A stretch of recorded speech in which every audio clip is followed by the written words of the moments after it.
Halo semua, selamat datang kembali. Hari ini kita bakal ngebongkar sesuatu yang kelihatannya sepele, yaitu video pembelajaran. Kita akan lihat gimana sebuah perubahan desain yang sebenarnya sederhana bisa mengubah video dari tontonan pasif menjadi alat belajar yang luar biasa ampuh.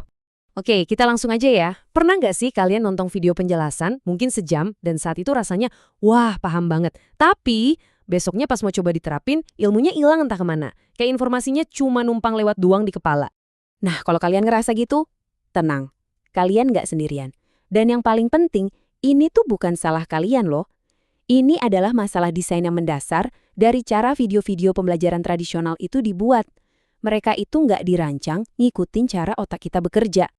Jadi, emangnya apa sih masalahnya sama video yang biasa kita tonton itu, yang disebut video linear? Yuk kita bedah masalahnya. Semua ini akarnya ada di satu fenomena kognitif yang spesifik banget. Para ilmuwan kognitif nyebutnya efek informasi transien. Namanya emang ribet, tapi konsepnya simpel kok. Gini, video linear itu kan jalan terus tanpa henti. Nah, informasi, baik itu gambar maupun suara, muncul terus, hilang lagi. Seringnya terlalu cepat buat memori kerja kita untuk nangkap, ngolah, apalagi nyimpan permanen. Kebayang nggak, kayak kita disuruh minum dari selang pemadam kebakaran, banjir informasi. Nah, ini nih yang bahaya. Efek ini menciptakan sesuatu yang namanya ilusi kompetensi. Kayak yang penelitian ini tunjukin, kita ngerasa udah belajar karena videonya mulus, produksinya bagus, kita mungkin ingat animasinya yang keren. Tapi pas disuruh ngejelasin konsep dasarnya, langsung bingung. Jadinya kita sering salah kaprah. Kita kira nonton itu sama dengan ngerti, padahal beda jauh. Biar benar-benar paham kenapa ilusi ini bisa terjadi, kita harus ngintip dikit cara kerja mesin di kepala kita, arsitektur kognitif otak manusia.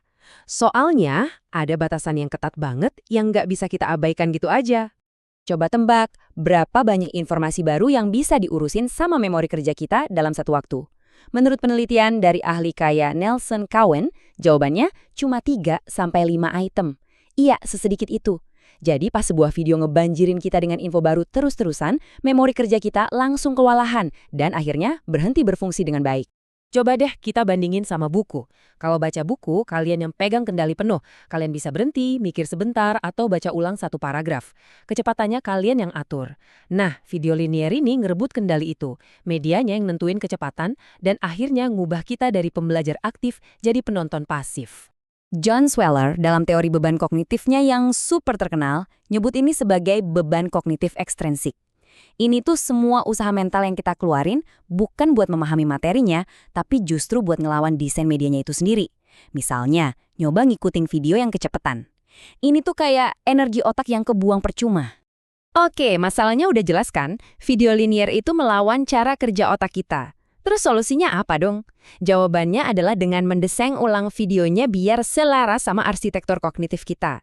Nah, kenalan yuk sama yang namanya Interactive Video Worked Examples atau EVW. Ini bukan cuma soal nambahin kuis di akhir video ya. Ini bener-bener rekayasa ulang total. Pertama, segmentasi. Videonya dipecah jadi segmen-segmen pendek sekitar 6-9 menit, pas sama rentang perhatian kita. Kedua, jeda dan tanya. Sistemnya sengaja memberhentikan video di titik penting dan minta kita berinteraksi. Ketiga, ini maksa kita melakukan praktik mengingat aktif, yang secara ilmiah terbukti bikin memori jadi lebih kuat. Dan terakhir, ada umpan balik cepat yang langsung ngoreksi kalau ada salah paham. Jadi, intinya apa? Intinya adalah ini.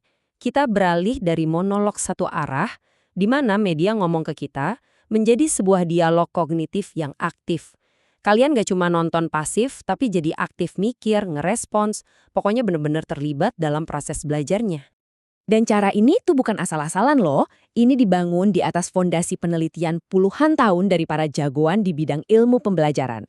Kita menerapkan prinsip multimedia dari Richard Meyer, memanfaatkan kekuatan worked examples yang dipelopori oleh Alexander Renkel, dan secara aktif menggunakan testing effect biar ilmunya nempel. Dan yang pasti, ini efektif banget buat mencegah pikiran kita melayang kemana-mana. Tapi tunggu dulu, IVW ini nggak cuma bagus buat muridnya aja. Di balik layar, sistem ini menciptakan sebuah infrastruktur data yang dahsyat yang bisa merevolusi cara para guru mengajar. Buat bikin sistem ini jalan, kita butuh beberapa bahan teknologi. Semuanya dimulai dari Learning Management System atau LMS yang biasa dipakai di sekolah. Terus kita tambahin plugin konten interaktif kayak H5P buat bikin interaksinya. Nah, yang paling krusial, semua interaksi ini ngirim data ke server telemetri berbasis cloud. Disinilah keajaibannya terjadi. Server ini nggak cuma ngumpulin nilai, dia nangkap semacam jejak digital kognitif dari tiap murid. Kalau banyak murid yang nge-rewind di bagian yang sama, itu tandanya mereka bingung di situ. Kalau mereka semua milih jawaban salah yang sama, nah itu nunjukin ada miskonsepsi umum di kelas. Tiap klik, tiap jeda, tiap jawaban, semuanya jadi data super berguna. Hal ini memungkinkan sebuah pendekatan keren yang disebut just-in-time teaching. Jadi bayangin ya, seorang guru sebelum masuk kelas bisa buka dashboard dulu. Dia bisa langsung lihat, oh ternyata semalam banyak yang salah di konsep X. Jadi mereka nggak lagi nebak-nebak. Mereka bisa mengajar berdasarkan data yang akurat.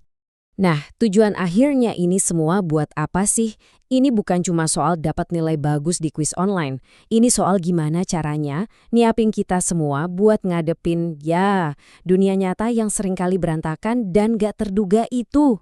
Tujuannya itu, satu, mencapai apa yang disebut kesiapan kognitif.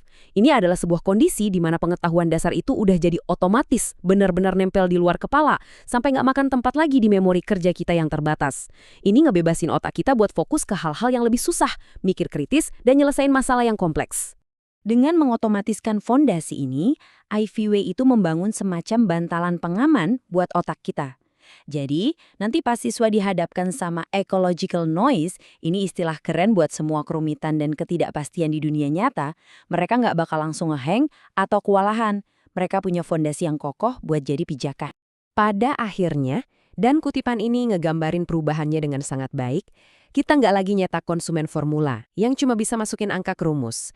Tapi kita ngebentuk agen epistemik, para pemikir mandiri yang bisa membangun, menguji, dan memvalidasi pengetahuan mereka sendiri, layaknya seorang ilmuwan sejati. Jadi, saya mau ninggalin kalian dengan satu pertanyaan buat direnungkan. Kita udah lihat gimana satu perubahan kecil di desain video bisa punya efek domino yang luar biasa buat cara kita belajar dan mengajar.